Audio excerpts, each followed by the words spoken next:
Pessoal, nós vamos iniciar essa próxima aula da nossa disciplina, né? E esse próximo conteúdo é sobre os fatores de risco à saúde no meio ambiente. A nossa disciplina é Higiene do Trabalho e Saneamento do Meio. Bom, vamos lá, pessoal. Nós vamos abordar alguns fatores ambientais e da saúde, né? Nós vamos falar sobre a abastecimento de água, a questão do sistema de esgoto, nós vamos falar sobre o destino do lixo aqui e alguns outros fatores e algumas informações dadas pelo Ministério da Saúde em relação a esses fatores de risco que pode ser risco à saúde e ao meio ambiente. Então vamos lá, pessoal.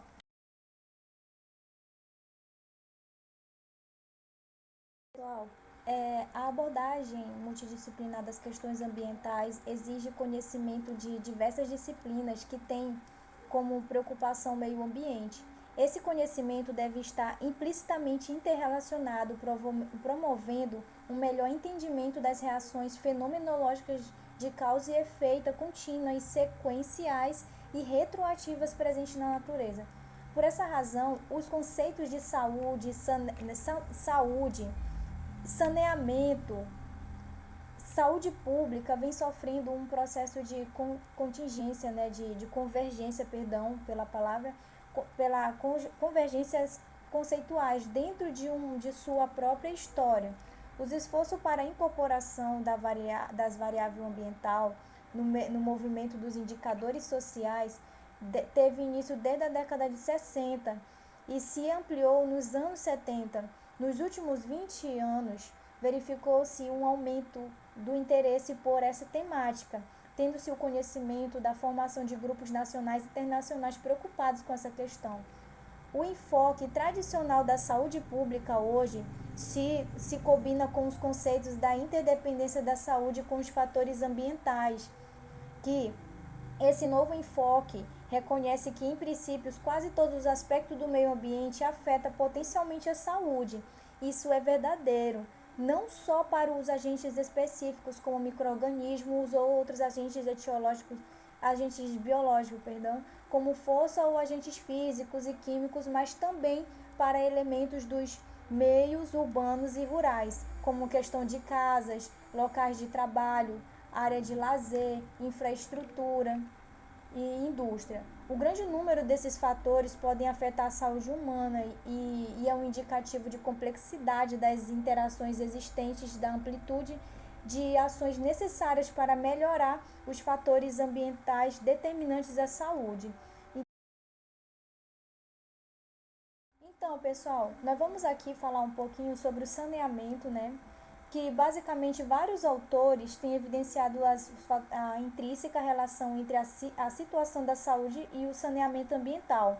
Várias variáveis mais utilizadas podem expressar condições de saneamento, que é a questão do abastecimento de água e o sistema de esgoto. Vamos falar um pouquinho do abastecimento de água, né? Vale ressaltar que existe uma lei, né, que é a Lei Federal 11.445 de 2007, que ele faz umas definições do que é cada um deles. Ele fala o que é o saneamento básico, que vem a ser o conjunto de serviços, infraestruturas e instalações operacionais de abastecimento de água, né, abastecimento de água potável, que na verdade, pessoal, ele é constituído pelas atividades de infraestrutura, instalações necessárias ao abastecimento público de água potável, desde a captação até as ligações prediais e aos respectivos instrumentos de mediação. Vocês observam dessa imagem o seguinte, deixa eu procurar aqui a minha canetinha, minha canetinha, meu laser. Basicamente, vocês observam o local que vai ser a captação de água aqui. Vai ser utilizado uma bomba para justamente pegar essa água desse rio, desse manancial, para ser levado para um reservatório. Esse reservatório vai receber algumas dosagens de sulfato de alumínio. Esse sulfato de alumínio, o objetivo dele é basicamente fazer com que as partículas que têm mais leveza se agregam e façam o processo de floculação. Esse processo de floculação é quando ocorre a suspensão desses materiais mais leves. A gente observa vários flocos nesse tanque aqui, submersos. E a gente também, em seguida, o próximo reservatório é o tanque de decantação. Aquelas partículas que não foram atingidas pela floculação, elas vão ter que decantar aqui no fundo desse reservatório. E depois o próximo processo é o filtro, que esse filtro ele também existe uma legislação específica para dizer como é que ele é feito esse filtro. E em seguida nós temos a água potável, que é onde a gente vai incluir o cloro. E em seguida acontece o abastecimento de água nos rios. Vamos falar agora do nosso próximo item, que é o sistema de esgoto. Basicamente, pessoal, o sistema de esgoto ele é constituído pelas atividades de infraestrutura e instalações operacionais de coleta, de transporte, tratamento e disposição final adequado dos esgotos sanitários, desde as ligações prediais até o seu lançamento final do meio ambiente. Essa imagem fala o seguinte, mostra o seguinte: nós temos a cidade aqui. Essa cidade aqui, ela tem um sistema de esgoto, ou seja, ele tem uma coleta de esgoto que vai direto para essa região aqui, nesse tanque aqui, que tem grades, que vai basicamente reter os resíduos mais sólidos, e os resíduos mais, digamos, diluídos, eles vão para uma caixa de areia, para em seguida passar para os decantadores primários e depois decantadores secundários. Esse lodo, pessoal, a função dele é basicamente fazer a nitrificação desse esgoto, porque a intenção deles é porque esse lodo vai ter bactérias anaeróbicas que vai fazer a destruição desse esgoto para facilitar na limpeza, na filtragem desse esgoto nos decantadores secundários. E em seguida, essa água, depois de ter sido purificado de forma grotesca, ou ela pode ser pegado para o abastecimento de água, que isso dificilmente acontece, ou ela vai ser despejada para os rios. Ou seja, antes de ser lançado o esgoto no rio, ele precisa passar por um processo de purificação para que ele seja lançado e não destrua os lagos, porque desse lago é onde eu vou captar a minha água para poder fazer o abastecimento de novo nessa cidade. Então, pessoal, vamos falar agora do destino do lixo, que basicamente, pessoal, é um assunto que é um pouco abordado. Ele é basicamente um conjunto de atividades. Quando a gente fala sobre a limpeza urbana e manejo de resíduos sólidos, nós vamos falar do destino do lixo, que observamos que a maior parte do destino do lixo ele vai ser em céu aberto, como vocês observam nesse gráfico aqui. 13% apenas vai ser um aterro controlado. 10% vocês observam que é o aterro sanitário, que existe toda uma norma, uma legislação para fazer também esse aterro sanitário. E apenas 0,1 ou 9, apenas 0,1%, não, perdão, apenas 0,9% vai para a usina de compostagem e 0,1% vai ser para a incineração. Bom, é importante ter um correto destino do lixo, porque na verdade o lixo, muitas vezes a população, ele só quer se livrar daquele lixo, mas não sabe para onde é que está indo. E não sabe que ele pode voltar para ele, por exemplo, num período de enchente. Nós vamos falar um pouquinho mais sobre isso lá na frente. Bom, nós observamos aqui que o destino do lixo tem que levar em consideração também a coleta seletiva. Por quê? Porque quando a gente faz essa coleta seletiva, nós temos destinos diferentes, como por exemplo o lixo orgânico. Nós temos a compostagem, nós temos as reciclagens. Lembrando que a reciclagem e reciclar e reutilizar é diferente. Quando eu reutilizo um lixo, é quando eu pego aquele lixo e vou fazer alguma coisa com aquele mesmo material. Por exemplo, quando eu pego uma garrafa PET e vou fazer, por exemplo, uma vasilha com ele, eu estou reutilizando a garrafa PET, não estou reciclando. O que é uma reciclagem? É quando eu pego um papel, eu vou passar por um processo de destruição daquele papel para poder formar outro tipo de papel ou qualquer outro material. É assim que acontece a diferença de reciclar e reutilizar. É válido ressaltar, pessoal, que nós temos as cores da coleta seletiva, né? E quando a gente vai no lixo hospitalar, eles têm, o destino é totalmente diferente. Por quê? Porque existe, pessoal, o plano de gerenciamento dos resíduos de saúde, que existe essa lei que vai classificar os grupos desses lixos que são perigosos, entre grupo A, B, C e D, né? Por exemplo, o grupo A são os resíduos biológicos, e o B, os químicos, o C, o radioativo, e o D, incomum. E ainda tem o grupo E, que são os perfúrios cortantes. Eles já são têm o destino bem diferenciado, no caso. Então, essa imagem aqui mostra para vocês como ocorre a usina de compostagem, que são aqueles restos de comida que a gente joga fora. O que acontece? Em vez de jogar em qualquer local, em aterro de lixo, existe, né, em algumas cidades, em alguns momentos, às vezes a pessoa mesmo pode fazer isso, pegar esses restos orgânicos, fazer um pátio de compostagem, que ele vai fazer uma diluição de adubo, outras terras, areia preta, até formar a produção de adubo com esse lixo orgânico, né? Para que seja um adubo perfeito para a plantação de ervas, de comidas, de plantas, não só de plantas decorativas, mas comestíveis também, né? Como o cheiro verde que a gente tem. Então, essa imagem aqui, ela mostra basicamente que os materiais, alguns lixos, eles precisam ser incinerados, como os lixos hospitalares. E essa imagem aqui não é eu pego o lixo hospitalar e jogo de qualquer jeito para ser destruído. Ele tem um processo para ser feito a incineração também. Bom, quando a gente fala da limpeza urbana e o manejo dos resíduos sólidos, é aqui que eu quero dizer que a, o Tucuruí, mas qualquer outra cidade, basicamente, ele tem, ele é baseado na Lei 11.445 de 2007, que é a Lei das Diretrizes Nacionais para o Saneamento Básico, e a Lei da 12.305 de 2010, que é a Política Nacional de Resíduos Sólidos. Essas leis, ou digamos assim, elas estão ligadas diretamente às leis orgânicas do município, onde tem a obrigação os municípios de fazer a coleta do lixo e a limpeza urbana, como pegando aqueles entulhos, né, que também não é todo dia o entulho, tem uma data específica, né?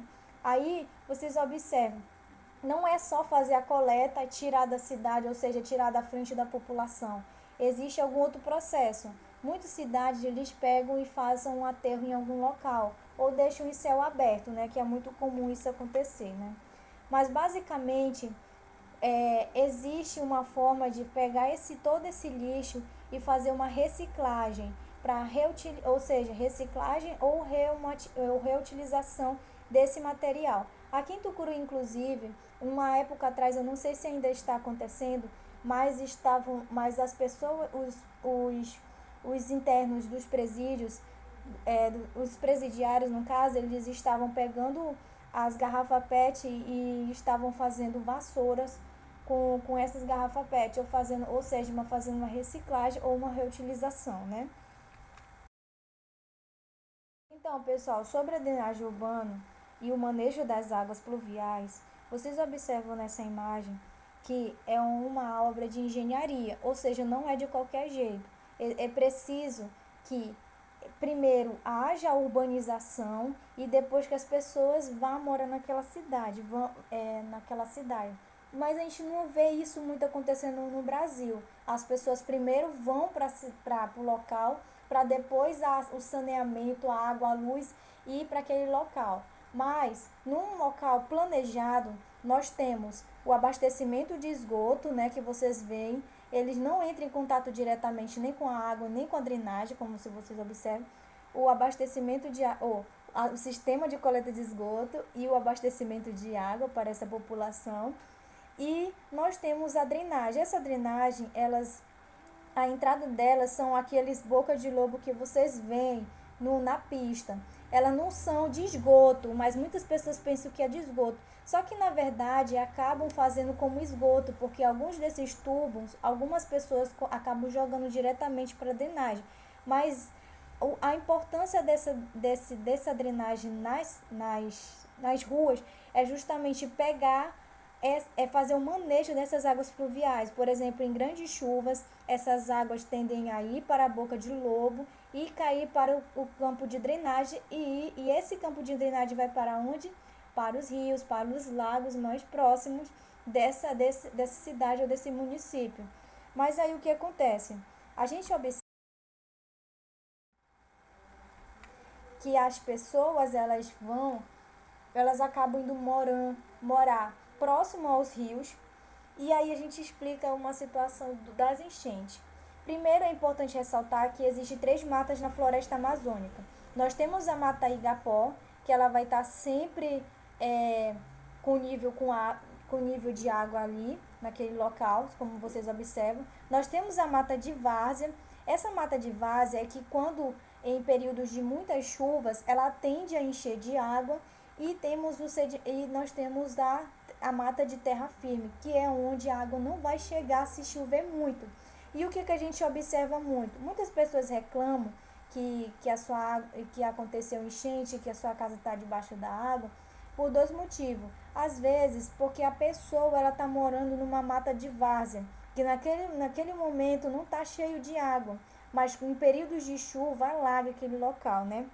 Como a gente vê aqui nessa imagem que é muito comum, essa aqui é a imagem mata de várzea, né? Mais para dentro ainda, aqui é Igapó, mais para dentro várzea e lá para dentro do mato lá que aí vai ser a terra firme em si, né? Só que as pessoas elas tendem a morar nessa região e culpa. Voltando naquela imagem lá da drenagem fluvial, devido à falta do manejo do lixo, né, as pessoas acabam jogando muito lixo na rua, entope esses bueiros e as águas fluviais não tem para onde ir. E aí acaba também acontecendo também enchentes naqueles locais, né, onde não deveria acontecer, se também tivesse também uma coleta dessas águas fluviais também.